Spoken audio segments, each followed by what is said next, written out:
കർത്താവിൻ്റെ വരവിനെക്കുറിച്ച് നമ്മൾ പഠിക്കണം. എന്നാൽ അതേപോലെ തന്നെ പ്രാധാന്യമർഹിക്കുന്ന കാര്യമാണ് അതിനുവേണ്ടി ഒരുങ്ങുന്നതായ അല്ലെങ്കിൽ സഭയെ ഒരുക്കുക എന്നുള്ളത് അതേപോലെ പ്രാധാന്യമർഹിക്കുന്ന കാര്യമായി നമ്മൾ മനസ്സിലാക്കുന്നു. അതിനുവേണ്ടി നമ്മൾ മത്തായിയുടെ സുവിശേഷത്തിൽ നിന്ന് ചില വേദഭാഗങ്ങൾ, പ്രത്യേകിച്ച് 25-ാം അധ്യായത്തിൽ നിന്ന് നമ്മൾ പഠിക്കുമ്പോൾ ഒരു വാക്യം നമ്മളിവിടെ എടുത്തിട്ടുണ്ട്. അവർ വാങ്ങുവാൻ പോയപ്പോൾ മണവാളൻ വന്നു, ഒരുങ്ങിയിരുന്നവർ അവനോടുകൂടെ കല്യാണ സദ്യയ്ക്ക് ചെന്നു, വാതിൽ അടയ്ക്കുകയും ചെയ്തു. കർത്താവിൻ്റെ വരവിനെക്കുറിച്ച് നമ്മൾ പഠിക്കണം, പക്ഷെ അതൊരു ബുദ്ധിപരമായ പഠനമായി പോകരുത്. ഒരുക്കത്തിന് വേണ്ടിയാണ്. ഒരുങ്ങിയിരുന്നവരാണ് ദൈവ രാജ്യത്തിലേക്ക് അഥവാ യേശുവിനോട് കൂടെ കല്യാണ സദ്യയ്ക്ക് ചെന്നത്. ഒരുക്കം എത്ര അത്യാവശ്യമാണ് എന്ന് നമ്മൾ ഇവിടെ കാണുന്നു. ഒരുക്കം. ദേവദാസൻ ഇന്ന് സംസാരിച്ചപ്പോൾ പറഞ്ഞൊരു കാര്യമുണ്ട്. വെളിപ്പാട് പുസ്തകത്തിൽ നമ്മൾ കാണുന്നു, കർത്താവ് പറയുന്നു, ഇതാ ഞാൻ വേഗം വരുന്നു. സഭ പറയാണ്, ആമേൻ കർത്താവേ വരണം, വേഗം വരണമേ, വരണമേ, ആമേൻ കർത്താവേ വരണമേ. കർത്താവേ വരണമേ എന്ന് പറയണമെങ്കിൽ ആർക്കേ പറ്റുള്ളൂ? അതിനുവേണ്ടി ഒരുങ്ങിയിരിക്കുന്നവർക്ക് മാത്രമേ അത് പറയാനായിട്ട് കഴിയത്തുള്ളൂ. അതിനുവേണ്ടിയുള്ള ഒരുക്കം അത് വളരെ അത്യാവശ്യമായ ഒരു കാര്യമാണ്. അപ്പോൾ ഇവിടെ നമ്മൾ രണ്ട് കാര്യങ്ങളാണ് പ്രധാനമായും ഉദ്ദേശിക്കുന്നത്. ഒന്ന്, കർത്താവിൻ്റെ വരവിനെക്കുറിച്ച് നമ്മൾ അറിയണം. രണ്ട്, ദൈവജനത്തിൻ്റെ ഒരുക്കം അത് നമ്മൾ പഠിക്കണം. ഈ രണ്ട് കാര്യങ്ങളും അത് ദൈവത്തിൻ്റെ വചനത്തിൽ നിന്ന് നമ്മൾ പഠിക്കണം. ദൈവത്തിൻ്റെ വചനം നമ്മളെ രൂപാന്തരപ്പെടുത്തുന്നതാണ് എന്നുള്ളത് നമ്മൾ മനസ്സിലാക്കണം. ദൈവത്തിൻ്റെ വചനം നമ്മളെ രൂപാന്തരപ്പെടുത്തുന്നതാണ്. നമ്മൾ രൂപാന്തരപ്പെടുത്തുന്ന ദൈവത്തിൻ്റെ വചനമാണ്, അതിന് സംശയമൊന്നുമില്ല. ഞാൻ തെസലോനിക്ക ലേഖനം പഠിച്ചുകൊണ്ടിരുന്ന സമയത്ത് എന്നെ ഒത്തിരി സ്വാധീനിച്ച ഒരു ലേഖനമാണ് പൗലോസ് തെസലോനിക്കർക്ക് എഴുതിയതായ ലേഖനം. അവിടെ ഈ ദൈവവചനം അവരുടെ അടുക്കലേക്ക് ചെന്നതിനെക്കുറിച്ചൊക്കെ പറയുമ്പോൾ പൗലോസ് പറയുന്നതായ ചില വേദഭാഗങ്ങളുണ്ട്. ഈ ദൈവവചനം പൗലോസ് പറയുന്നത് അതിൻ്റെ 4 മുതലുള്ള വാക്യങ്ങൾ, 1-ാം അധ്യായത്തിന് 4 മുതലുള്ള വാക്യങ്ങൾ, ഞങ്ങൾ നിങ്ങൾക്ക് എല്ലാവർക്കും വേണ്ടി എപ്പോഴും ദൈവത്തിന് സ്തോത്രം ചെയ്യുന്നു. ദൈവത്താൽ സ്നേഹിക്കപ്പെട്ട സഹോദരന്മാരെ, നിങ്ങളുടെ തിരഞ്ഞെടുപ്പിനെ അറിയുന്നുവല്ലോ. എന്നിട്ട് പറയാണ്, ഞങ്ങളുടെ സുവിശേഷം വചനമായി മാത്രമല്ല, ശക്തിയോടും പരിശുദ്ധാത്മാവോടും ബഹുനിശ്ചയത്തോടും കൂടെ ആയിരുന്നു നിങ്ങളുടെ അടുക്കൽ വന്നത്. ഈ വാക്യം ഒത്തിരി തെറ്റിദ്ധരിക്കപ്പെട്ട ഒരു വാക്യമാണ്. ഇപ്പോൾ ഈ വലിയ ഉണർവുകാരെന്നൊക്കെ പറഞ്ഞ് നടക്കുന്ന ആൾക്കാരുണ്ടല്ലോ, അവിടെ ഉണർവ് തുടങ്ങി, ഇനി അത് കർത്താവ് വരുന്നത് വരെ തുടരും എന്നൊക്കെ പറഞ്ഞുകൊണ്ടൊക്കെ നടക്കുന്ന ആൾക്കാർ. നിങ്ങളിതൊന്നും കേട്ട് വെരുളേണ്ട കാര്യമൊന്നുമില്ല കേട്ടോ. എന്നാൽ അവർ പറയുന്ന എടുക്കുന്ന ഒരു വചനമാണ്, ഒരു വാക്യമാണ് ഇത്. എന്നറിയാമോ? അവിടെ എഴുതിയിരിക്കുന്നത്, ഞങ്ങളുടെ സുവിശേഷം വചനമായി അല്ല. അതുകൊണ്ട് വചനമല്ല പ്രധാനം എന്നൊക്കെ പറയുന്ന പാർട്ടികളുണ്ട്. വചനമല്ല വേണ്ടത്, ശക്തിയാണ് വേണ്ടത്. എൻ്റെ പ്രിയമുള്ളവരെ, അവിടെ വചനമായി എന്ന് പറഞ്ഞിരിക്കുന്നത് അക്ഷരമായി എന്ന അർത്ഥത്തിലാണ്. ഞങ്ങളുടെ സുവിശേഷം നിങ്ങളുടെ അടുക്കൽ വന്നത് വെറും അക്ഷരമായിട്ടല്ലെന്നാണ് പറയുന്നത്. അല്ലാതെ ഈ വചനവുമായിട്ടല്ലെന്ന, ഈ വചനത്തിലൂടെ ഉള്ളൂ സുവിശേഷം, അല്ലാതെ വേറെ സുവിശേഷമൊന്നുമില്ല. അതുകൊണ്ട് ഇവിടെ പറയുന്നത്, അത് ഇംഗ്ലീഷിൽ കറക്റ്റാണ്. ഇംഗ്ലീഷിൽ അവിടെ എഴുതിയിരിക്കുന്നത് that our gospel came not unto you in word. Word എന്ന് പറയുന്നത് ക്യാപിറ്റൽ ലെറ്റർ വേർഡ് അല്ല, വേർഡ്, അക്ഷരങ്ങളായിട്ടല്ല നിങ്ങളുടെ അടുക്കൽ ഞങ്ങളുടെ വചനം വന്നത്, ഞങ്ങളുടെ സുവിശേഷം വന്നത്. പ്രിയമുള്ളവരെ, ദൈവവചനം വെറും അക്ഷരമല്ല. അവിടെ എന്തുണ്ട്? അവിടെ ശക്തിയുണ്ട്, പരിശുദ്ധാത്മാവുണ്ട്, ബഹുനിശ്ചയത്തോടും കൂടെ ആയിരുന്നു നിങ്ങളുടെ അടുക്കൽ വന്നത് എന്ന് തന്നെയല്ല, ഈ വചനം കേട്ടപ്പോൾ നിങ്ങൾക്കത് ഉള്ളിൽ, അതാണ് അവർ സുവിശേഷം ചെന്നത് വചനവുമായിട്ടാണ്, വചനമായിട്ടാണ് സുവിശേഷം ചെന്നത്. നിങ്ങളും കേട്ട് കാണും ചിലപ്പോൾ ഈ വാക്യങ്ങളൊക്കെ, അല്ലെങ്കിൽ ഈ ആളുകൾ ഇങ്ങനെയൊക്കെ പറയുന്നത്. അതുകൊണ്ടാണ് ഞാൻ പറഞ്ഞത്, ഇപ്പം ഈ കാലയളവിൽ പ്രസംഗങ്ങളിലൊക്കെ ഈ ദുരുപദേശം പഠിപ്പിക്കുന്നതിനെതിരായിട്ട് സംസാരിച്ചാലേ പറ്റൂ. അല്ലാതെ എവിടുന്നാണ് ഇത് പഠിക്കുന്നത്? പണ്ട് കാലത്ത് നമ്മുടെ വല്യപ്പച്ചന്മാരൊക്കെ, ഞാൻ 50 വർഷം മുമ്പാണ് രക്ഷിക്കപ്പെടുന്നത്. 50 വർഷമായി രക്ഷിക്കപ്പെട്ടിട്ട്. ഞാൻ രക്ഷിക്കപ്പെട്ട് വന്നപ്പോൾ അന്ന് നമ്മുടെ ചർച്ചസിലൊക്കെ ബൈബിൾ ടീച്ചേഴ്സാണ് കൂടുതൽ. നമ്മുടെ സഭയിലെ പാസ്റ്റർമാരൊക്കെ ദൈവവചനം പഠിപ്പിക്കുന്നവരായിരുന്നു. അങ്ങനെ ഒരു ബൈബിൾ ടീച്ചറിൻ്റെ വചനം മുഖേനയാണ് ഞാനും രക്ഷിക്കപ്പെട്ടു വന്നത്. അതിനുശേഷം എന്നെ വളർത്തിയത്, ശരിക്കും പറഞ്ഞു കഴിഞ്ഞാൽ എൻ്റെ അനുഭവങ്ങളും കൂടെ ചേർത്ത് പറയുന്നതാണല്ലോ ഇതിനകത്തെ ഒരു കാര്യം. എൻ്റെ വീട്ടിൽ 3 യുവാക്കൾ ആദ്യമായിട്ട് സുവിശേഷവുമായിട്ട് വന്നു. ഫസ്റ്റ് ടൈം എൻ്റെ വീട്ടിൽ സുവിശേഷവുമായിട്ട് അവർ വരിക. ഞാൻ അടിസ്ഥാനപരമായി നമ്മളെ ഭാഷ പറഞ്ഞാൽ എന്തുവാ, ഒരു മർത്തോമ ബാക്ക്ഗ്രൗണ്ടിൽ ജീവിച്ച ഒരാളാണ്.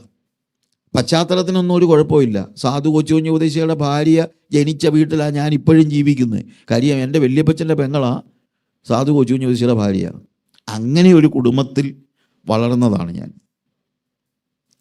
അപ്പോൾ ഇപ്പോഴും ആ വീടുണ്ട് കേട്ടോ, പഴയ വീട്ടിലെ ഞാൻ ഇപ്പോഴും അവിടെ ആ മുറിയൊക്കെ, കൊച്ചു ഉപദേശിയുടെ ഭാര്യ ജനിച്ച മുറിയൊക്കെ ഇപ്പോഴും അവിടെ ഉണ്ട്. ആർക്കെങ്കിലും വന്ന് കാണണമെങ്കിൽ കാണാം. ഞാൻ പറഞ്ഞതാ. അതുകൊണ്ട് ഇതൊന്നുമല്ല, ഒരു പാരമ്പര്യം പറയാനാണെങ്കിലുള്ള ഒരു വീട്ടിൽ ജനിച്ചു. പക്ഷെ ഈ 3 പേര്, അവർ രണ്ടുപേരും ബൈബിൾ സ്കൂളിൽ പഠിച്ചവരാ, ബൈബിൾ സ്കൂളിൽ പഠിച്ചുകൊണ്ടിരിക്കുന്നവരാ. അവരെ ബൈബിൾ പഠിപ്പിച്ച പാസ്റ്റർ TC ഈശോ എല്ലാ വെള്ളിയാഴ്ചകളിലും അവിടുന്ന് 2 പിള്ളേരെ ബൈബിൾ സ്കൂളിൽ നിന്ന് വിളിച്ചുകൊണ്ട് വന്ന് അദ്ദേഹത്തിൻ്റെ വീട്ടിൽ താമസിപ്പിച്ച് അവിടെയുള്ള വീടുകളൊക്കെ കയറി ഇറങ്ങും. അതിൻ്റെ കൂട്ടത്തിൽ ഈ ഒരാളുടെ വന്നു. അത് വന്നത് കുവൈറ്റിൽ ദീർഘവർഷങ്ങളുണ്ടായിരുന്ന ഷൈജാൻ അന്ന് എഞ്ചിനീയറിംഗ് കോളേജിൽ പഠിച്ചിട്ട് അവിടെ വെച്ച് കർത്താവിനെ അറിഞ്ഞു വന്നതാണ്. ഇവർ 3 പേരും കൂടെ എൻ്റെ വീട്ടിൽ ആദ്യം സുവിശേഷമായിട്ട് വന്നത്. അവരെന്നോട് പറഞ്ഞു, വൈകുന്നേരം ഒരു മീറ്റിംഗ് ഉണ്ട്, ഞങ്ങൾ പെന്തിക്കോസുകാരാണെന്ന് പറഞ്ഞു. എനിക്ക് ശരിക്കും പെന്തിക്കോസുകാരാണെന്ന് അറിയത്തില്ലായിരുന്നു. കാര്യം കുളിയന്നൂർ ഞങ്ങളുടെ നാട്ടിൽ പെന്തിക്കോസുകാരില്ലായിരുന്നു, ബ്രദറുകാർ കുറച്ച് പേരുണ്ടായിരുന്നു. അങ്ങനെ ഇരിക്കെ ഞാൻ എന്ത് ചെയ്തു, ഒരു ക്യൂരിയോസിറ്റി എന്ന നിലയിൽ, അല്ലാതെ വേറെ ഒന്നുമില്ല, എന്തോടെ ഇവർ ഈ പറയുന്നതെന്നൊന്ന് അറിയാമെന്ന് ചിന്തിച്ച് അവിടുത്തെ യോഗത്തിന് പോയി. യോഗത്തിന് പോയെന്ന് പറഞ്ഞു കഴിഞ്ഞാൽ പള്ളിയൊന്നും സഭയൊന്നുമില്ല. അവിടുത്തെ ഞങ്ങളുടെ പാസ്റ്ററുടെ വീട്, അതിൻ്റെ വരാന്തയിലാണ് യോഗം. എല്ലാവരും താഴെ ഇരിക്കുന്നത്, ആർക്കും ഇരിക്കാൻ കസേരയൊന്നുമില്ല. പാസ്റ്ററും കസേര ഇല്ലാഞ്ഞിട്ടല്ല, അദ്ദേഹവും താഴെയായിരുന്നു. അങ്ങനെ ഞാൻ ചെന്നപ്പം അകത്ത് കയറി ഇരിക്കാൻ തുടങ്ങിയപ്പോൾ, മുട്ടുമടക്കി ചുറ്റുപാടും നോക്കിയപ്പോൾ എനിക്ക് മനസ്സിലായി, ഇവരൊക്കെ ദൈവത്തിൻ്റെ, I felt the presence of God in that place. ദൈവ സാന്നിധ്യം അതൊക്കെ ഭയങ്കരമായിട്ട്. അവരെല്ലാം ഞാൻ നോക്കിയപ്പോൾ അവരെല്ലാം ഭയങ്കര വിശുദ്ധന്മാരാണെന്ന് എനിക്ക് തോന്നി. അതാണ് സത്യം. ഞാൻ എന്നെ നോക്കിയപ്പോൾ ഞാനൊരു മഹാപാപിയുമാണ്. എന്നിട്ട് ഞാൻ അവിടുന്ന് ഇറങ്ങിപ്പോയി പുറത്തുപോയി. ഇപ്പോഴും ഞാൻ ഓർക്കുന്നുണ്ട്, ഒരു തെങ്ങിൻ്റെ ചുവട്ടിൽ കയറി നിന്ന് മാറത്തടിച്ച് കരയാൻ തുടങ്ങി. ദൈവമേ, ഞാനൊരു പാപിയാണെന്ന് പറഞ്ഞു. ആരും പ്രസംഗിച്ചിട്ടൊന്നുമല്ല, ദൈവാത്മാവ് എന്നെ പാപബോധത്തിലേക്ക് നടത്തി. അങ്ങനെ പാപബോധത്തോടുകൂടെ കരഞ്ഞ് പിന്നെ ഞാൻ കണ്ണുനീരുമൊക്കെ തുടച്ച് പിന്നെ അകത്ത് കയറിയിരുന്നു. പാസ്റ്റർ TC ഈശോ പ്രസംഗിച്ചു. അത് കഴിഞ്ഞ് പോരാൻ നേരം ഞാൻ ഇവരോട് ചോദിച്ചു, നിങ്ങൾക്കൊക്കെ എന്നെ ഇത്രയും വലിയ സന്തോഷം, എനിക്ക് എന്നാ സന്തോഷമില്ലാത്ത? അപ്പോൾ ഷൈജാനും ഒക്കെ ഉണ്ട്. അവരെന്നോട് പറഞ്ഞു, മോനെ, ഞങ്ങൾ നിൻ്റെ വീട്ടിൽ വന്നപ്പം നീ എന്തുമാത്രം പുസ്തകങ്ങളാണ് വായിക്കുന്നത്. ഞാൻ ചെറിയ പ്രായത്തിൽ തന്നെ നന്നായിട്ട് പുസ്തകങ്ങൾ വായിക്കുമായിരുന്നു. നീ ബൈബിൾ അതേ സീലോടുകൂടെ വായിക്കുന്നുണ്ടോ? ഞാൻ പറഞ്ഞു, അങ്ങനെയില്ല. എന്നാൽ നീ ബൈബിൾ വായിര്, നിനക്ക് ഈ സന്തോഷം കിട്ടും. ഞാൻ വീട്ടിൽ മടങ്ങി വന്ന് വേദപുസ്തകം വായിക്കാൻ തുടങ്ങി. ഒരധ്യായം 2 അധ്യായം ഒന്നുമല്ല, ഓൾമോസ്റ്റ് രാത്രിയും പകലും ഞാൻ വായിക്കാൻ തുടങ്ങി. സത്യം പറഞ്ഞാൽ എൻ്റെ വീട്ടുകാർ പേടിച്ചു പോയി. എനിക്ക് ഭ്രാന്ത് പിടിച്ചെന്ന്. കാര്യം 12 വയസ്സുള്ള ഒരു ചെറുക്കൻ 24 മണിക്കൂറും വേദപുസ്തകം വായിച്ചുകൊണ്ടിരുന്ന് കഴിഞ്ഞാൽ പിന്നെ അവരെന്താ ചിന്തിക്കുന്നത്? പക്ഷേ ഒരു 3-4 മാസം കൊണ്ട് ഞാൻ ഓൾമോസ്റ്റ് പുസ്തകത്തിൻ്റെ എല്ലാ ഭാഗങ്ങളും വായിച്ചു. അപ്പോൾ ദൈവം എന്നോട് സംസാരിച്ചു, ദൈവം എന്നോട് ഇടപെട്ടു. അങ്ങനെയാണ് ഞാൻ രക്ഷിക്കപ്പെടുന്നത്. വചനമാണ് എന്നെ രൂപാന്തരപ്പെടുത്തിയത്. ആ വചനമാണ് എന്നെ ഞാനാക്കിയത്. അതുകൊണ്ട് ഈ വചനത്തോടുള്ള താല്പര്യം അന്ന് തുടങ്ങിയത്, 50 വർഷം മുമ്പ് തുടങ്ങിയ ഇന്ന് വരെ എനിക്ക് ഈ വചനത്തോടൊരു മടുപ്പുണ്ടായിട്ടില്ല. I am always reading Bible, understanding Bible, meditating the scripture, memorise the scriptures. And of course അങ്ങനെ ആ ദൈവ വചന പഠനം എന്നെ രൂപാന്തരപ്പെടുത്തി. ഞാൻ എൻ്റെ അനുഭവത്തിൽ നിന്ന് പറഞ്ഞതാണ്, മറ്റൊന്നിനുമല്ല. ഈ വചനമാണ് നമ്മളെ രൂപാന്തരപ്പെടുത്തുന്നത്. പാട്ട് നല്ലതാ, പ്രാർത്ഥന നല്ലതാ, ഇതെല്ലാം വളരെ നല്ലതാ. പക്ഷേ വേറൊരു കാര്യമുണ്ട്, നമ്മളെ രൂപാന്തരപ്പെടുത്തുന്നത് പാട്ടൊന്നുമല്ല. അങ്ങനെ ആയിരുന്നെങ്കിൽ ആഫ്രിക്കക്കാർക്കൊക്കെ എന്തുമാത്രം രൂപാന്തരം വന്നേനെ. ഞാനിപ്പോൾ ആഫ്രിക്കയിലാണെന്ന് നിങ്ങൾക്കറിയാം. അവർക്ക് രൂപാന്തരം ഉണ്ടാകാതിരിക്കുന്നെങ്കിൽ അതിൻ്റെ അർത്ഥം മറ്റൊന്നുമല്ല, അവിടെ വചനം അവർക്ക് നൽകാൻ ആൾക്കാരില്ല. അതിനാ കർത്താവ് എന്നെ അങ്ങോട്ട് വിട്ടത്. 15 വർഷം മുമ്പ് ഞാൻ മൊസാംബിക്കിലാണ് ആദ്യം ചെല്ലുന്നത്. അന്ന് ഞാൻ കർത്താവിനോട് ചോദിച്ചു, കർത്താവ് ഞാനിവിടെ എന്താ ചെയ്യണ്ടേ? എവിടേക്ക് പോകുന്നുവെന്നറിയാതെ പുറപ്പെട്ടു എന്ന് പറഞ്ഞതുപോലെ പോയതാണ് ഞാൻ. ആഫ്രിക്കക്കാരനായ ഒരാളെ പോലും പരിചയമില്ലാതെ കർത്താവ് എന്നോട് ആഫ്രിക്കയ്ക്ക്, ഞാൻ ഒറീസയിൽ നമുക്ക് ജീസസ് മിഷൻ്റെ പ്രവർത്തനങ്ങൾ 30 വർഷമായിട്ട് ജീസസ് മിഷൻ്റെ പ്രവർത്തനങ്ങളുണ്ട്. അങ്ങനെ ഒറീസയിൽ നമുക്കൊരു ചർച്ചുണ്ട്. കർത്താവ് എന്നോട് ചിലപ്പോൾ കർത്താവ് പറയും, നീ പോയിരുന്ന് പ്രാർത്ഥിക്കുക എന്ന് പറഞ്ഞു. അപ്പം ഞാൻ അങ്ങനെ ഹിമാചലിലൊക്കെ പോയിരുന്ന് പ്രാർത്ഥിച്ചിട്ടുണ്ട്. അങ്ങനെ ഞാൻ ഒറീസയിൽ നമ്മുടെ ചർച്ച്, അന്ന് അവിടെ കറണ്ടില്ല, ഇലക്ട്രിസിറ്റി ഇല്ല, ആ പാഴ്സനേജിൽ പോയി താമസിച്ചു. അവർ തന്നെ വിഷമിച്ചു. കാര്യം ഞാൻ പറഞ്ഞു 2 മാസത്തേക്ക് ഞാൻ വന്നതെന്ന്. കാര്യം 2 മാസം എന്നെ എങ്ങനെ പ്രോഗ്രാം ഉണ്ടാക്കി തരുമെന്നൊക്കെ അവർ ചിന്തിച്ചു. ഞാൻ പ്രോഗ്രാമിനൊന്നും വന്നതല്ല, ഞാൻ പ്രാർത്ഥിക്കാൻ വന്നതാണ്. ഞാൻ അവിടെ ഇരുന്ന് പ്രാർത്ഥിച്ചുകൊണ്ടിരുന്നപ്പോഴാണ് കർത്താവ് എന്നോട് പറഞ്ഞത്, നീ ആഫ്രിക്കയ്ക്ക് പോകാൻ. അത് കേട്ട് ഞാൻ ഡോക്ടർ സിനി, എൻ്റെ ഫ്രണ്ട്, എൻ്റെ ജെസിയുടെ കസിന, എൻ്റെ വൈഫിൻ്റെ കസിന, സിനിയോട് ഞാൻ ചോദിച്ചു, മോനെ എങ്ങനെയാണ് ആഫ്രിക്കയ്ക്ക് വിസ കിട്ടുന്നത്? അപ്പോൾ അവൻ പറഞ്ഞു, ഞാനൊരു ആഫ്രിക്കൻ കമ്പനിക്ക്, ഒരു ഫ്രഞ്ച് കമ്പനിക്ക് ആഫ്രിക്കയിൽ കൺസൾട്ടൻസി കൊടുക്കുന്നുണ്ട്. ഇപ്പോൾ വേണമെങ്കിൽ ഞാൻ അവരുടെ കമ്പനിയുടെ വിസ അറേഞ്ച് ചെയ്ത് തരാമെന്ന് പറഞ്ഞു. അങ്ങനെ ഞങ്ങൾ ആഫ്രിക്കയിൽ പോകുന്നത്. എനിക്കൊരാളെ അറിയത്തില്ല, സിനിക്കും അറിയില്ല. കാര്യം സിനി അവിടെ ജോലിക്കാരനൊന്നുമല്ല, സിനി ഒരു കൺസൾട്ടൻസി കൊടുക്കുന്നെന്നുള്ളതേ ഉള്ളൂ. അപ്പോൾ അങ്ങനെ അവിടെ ചെന്ന് എന്ത് ചെയ്യണമെന്നറിയാതെ ഞാൻ ട്രാക്റ്റൊക്കെ കൊടുത്തു തുടങ്ങി. ട്രാക്റ്റ് വിടുന്ന വലിയ തമാശയാണ്. ട്രാക്റ്റ് പോർച്ചുഗീസേ അവർക്ക് അറിയത്തുള്ളൂ. എനിക്കാണെങ്കിൽ പോർച്ചുഗീസ് ഒരു വക അറിയത്തുമില്ല. അവർക്കാണെങ്കിൽ പോർച്ചുഗീസ് വാട്ടർ എന്ന് പറഞ്ഞാൽ അറിയത്തില്ല അവർക്ക്. പിന്നെ ബാക്കിയുള്ള കാര്യം പറഞ്ഞിട്ട് കാര്യമുണ്ടോ? അപ്പോൾ ഞാൻ കർത്താവിനോട് പ്രാർത്ഥിച്ചു, കർത്താവ് ഞാനെങ്ങനെ ഇവർക്ക് ട്രാക്റ്റ് കൊടുക്കുന്നത്? എനിക്ക് ആരെയും അറിയത്തില്ല, ഒരു വ്യക്തിയെപ്പോലും അറിയത്തില്ല. ഇവിടെ ട്രാക്റ്റ് കിട്ടുമെന്ന് അറിയത്തില്ല, ഒരു പാസ്റ്ററേയും പരിചയമില്ല, ആരും എന്നെ വിളിച്ചില്ലല്ലോ. അങ്ങനെ പോയതാ. പക്ഷേ ദൈവം ഇടപെട്ടു. ഞാൻ godquestions.org, നിങ്ങൾക്ക് അറിയാവുന്ന ഒരു വെബ്സൈറ്റാണ്. ആ വെബ്സൈറ്റിൽ പോയിട്ട് ചില ക്വസ്റ്റ്യൻസ് ആൻഡ് ആൻസേഴ്സ് കൊണ്ട് ഞാൻ ആ questions and answers, what is sin, how can you say that you are saved from your sin and what Jesus did on the cross, ഇങ്ങനെയുള്ള ചില ക്വസ്റ്റ്യൻസ് ആൻഡ് ആൻസേഴ്സ് കട്ട് ചെയ്ത് ഒരു A4 സൈസിൽ ഇംഗ്ലീഷിൽ ഒരു ട്രാക്റ്റ് ഉണ്ടാക്കി. എന്നിട്ട് അതിൻ്റെ പോർച്ചുഗീസ് സൈറ്റിൽ പോയി ഇതേ നമ്പർ വെച്ച് എനിക്ക് വായിക്കാൻ അറിയാൻ വയ്യാത്ത ഒരു ട്രാക്റ്റ് ഞാൻ ഉണ്ടാക്കി. എന്നിട്ട് അത് 50 കോപ്പി 100 കോപ്പി എല്ലാ ദിവസവും പോയി ഫോട്ടോ കോപ്പി എടുത്ത് വഴി നിന്ന് കൊടുക്കാൻ തുടങ്ങി. അങ്ങനെയാണ് ഞാൻ ആഫ്രിക്കയിൽ സുവിശേഷ വേല തുടങ്ങുന്നത്. ആരെന്തോ ചോദിച്ചാലും ചിരിച്ച് കാണിക്കുമല്ല, പിന്നെ എന്തോ ഞാനോ ഞാൻ ട്രാക്റ്റ് കൊടുക്കും. ആരെങ്കിലും എന്തെങ്കിലും ചോദിക്കുമ്പോൾ ചിരിച്ച് കാണിക്കും. അങ്ങനെ തുടങ്ങി കർത്താവിനോട് ഞാൻ ചോദിച്ചു, കർത്താവ് ഞാൻ എന്താ ഇവിടെ ചെയ്യേണ്ടത്? Should I start A new church? ഞാനൊരു പുതിയ സഭ തുടങ്ങാൻ അതാണോ നീ ഉദ്ദേശിക്കുന്നത്? കർത്താവിനോട് പറഞ്ഞു. ഞാനപ്പം അവിടുന്ന് ടാൻസാനിയയിൽ വന്നപ്പോൾ അവിടെ 9000 അസംബ്ലീസ് ഓഫ് ഗോഡ് സഭ തന്നെയുണ്ട്. ഇഷ്ടംപോലെ സഭകളുണ്ട്. മൊസാംബിക്കിനുമുണ്ട് 3000 സഭകളുണ്ട്. അപ്പോൾ കർത്താവ് എന്നോട് പറഞ്ഞു, what I want you to do here is to equip the existing church. ഇപ്പോഴത്തെ സഭകളെ എക്വിപ്പ് ചെയ്യുക. അതാണ് ഞാൻ ആഫ്രിക്കയിൽ ചെയ്തുകൊണ്ടിരിക്കുന്നത്. അവിടുത്തെ സഭകൾ എനിക്ക് തുറന്നു തന്നു കേട്ടോ, അതൊരു വലിയ കാര്യമാണ്. ദൈവം വഴി തുറന്നതാണ്. അവിടെയുള്ള പാസ്റ്റേഴ്സിനെ ട്രെയിൻ ചെയ്യുക, ട്രെയിൻ ചെയ്യുക. ഞാനവിടെ ചെന്നപ്പോൾ മനസ്സിലാക്കിയ ഒരു കാര്യം, ഒരു പ്രധാനപ്പെട്ട കാര്യമാണ്, മറ്റൊന്നുമല്ല. They do not have Bible. അവർക്ക് ബൈബിൾ പലർക്കും അവരുടെ ഭാഷയിലില്ല. പക്ഷേ ഭാഷയിലുണ്ടെങ്കിൽ പോലും അവർക്ക് അവൈലബിൾ അല്ല. വായിക്കാൻ അറിയാൻ വയ്യാത്തവരൊത്തിരി ഉണ്ട്. അപ്പോൾ അവർക്ക് എങ്ങനെയെങ്കിലും ബൈബിൾ എത്തിച്ചു കൊടുക്കുക എന്ന് വെച്ച് കഴിഞ്ഞാൽ, ഈ ബൈബിൾ അങ്ങനെ തന്നെ ഞങ്ങൾ കൊടുക്കുന്നുണ്ട്. ലക്ഷക്കണക്കിന് ബൈബിൾ അവിടെ കൊടുത്തിട്ടുണ്ട്, ഫുൾ ബൈബിൾ. പക്ഷെ അതല്ല, അവരെ ബൈബിളിലേക്ക് നയിക്കണം, എന്നാലേ രൂപാന്തരം ഉണ്ടാകത്തുള്ളൂ.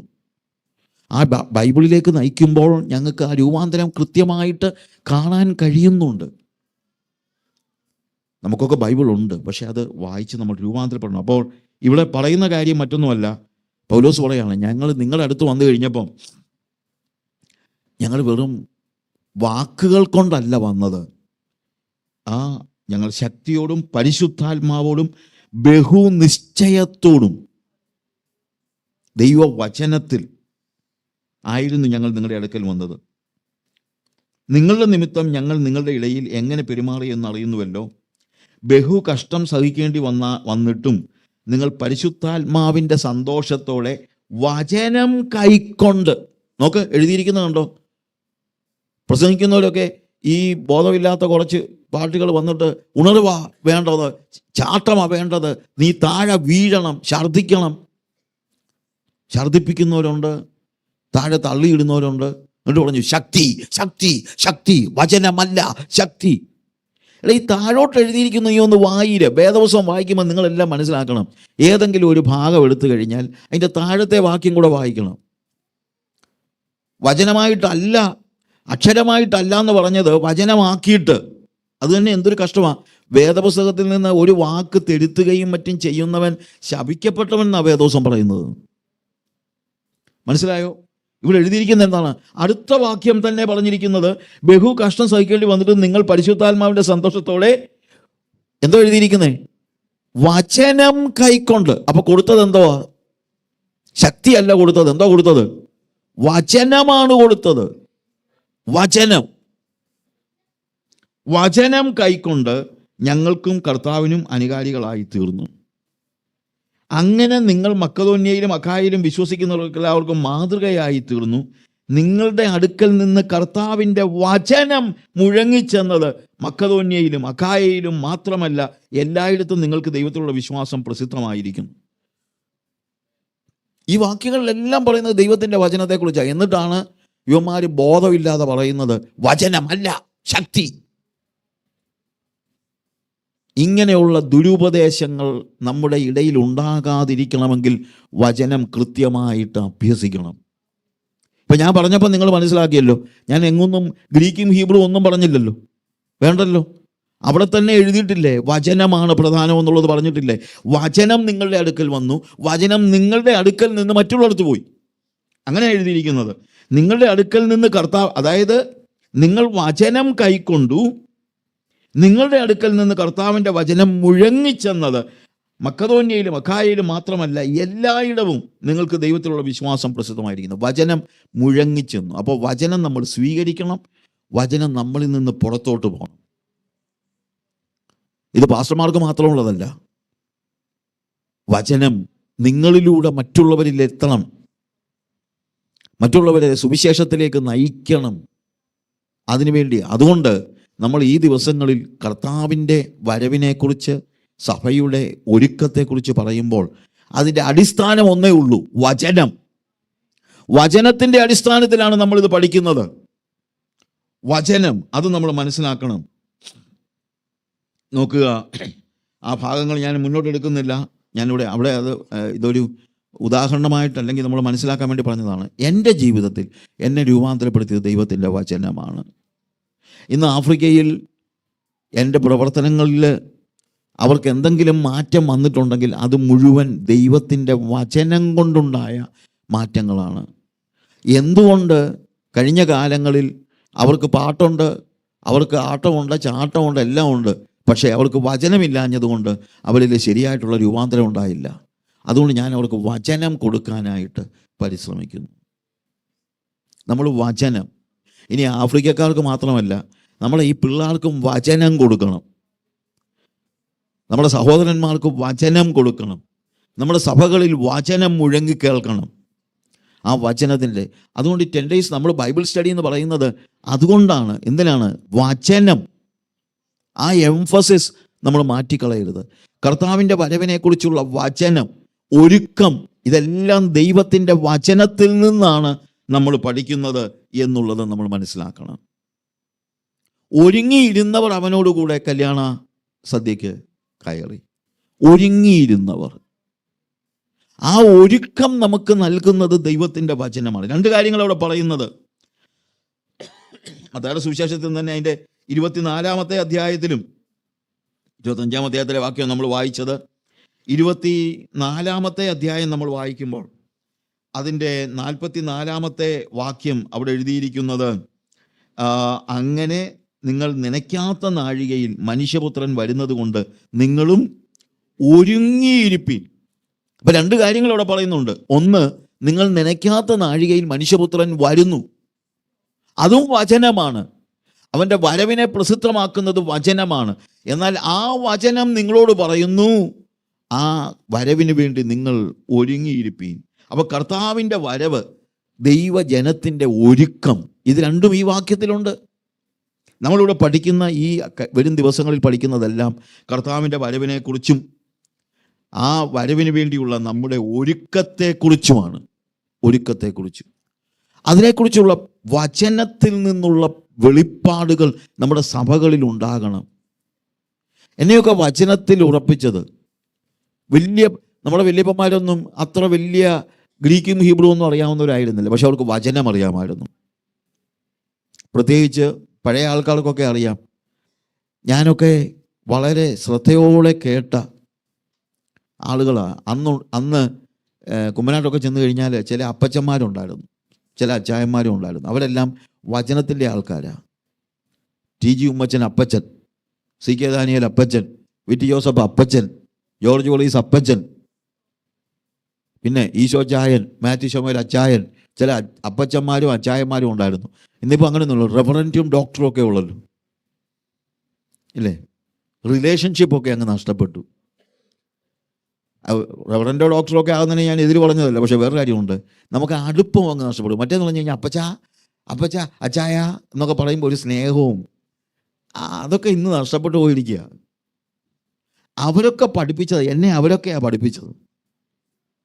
ഞാൻ അവരുടെ കീഴിൽ ബൈബിൾ കോളേജ് പഠിച്ചതല്ല. പക്ഷേ ഞാനിപ്പോഴും, എനിക്ക് 18 വയസ്സുള്ളപ്പം ഉമ്മച്ചനപ്പച്ചനും, when I was 18 years old, he was 80 years old. എനിക്ക് 18 വയസ്സുള്ളപ്പോൾ അദ്ദേഹത്തിന് 80 വയസ്സുണ്ടായിരുന്നു.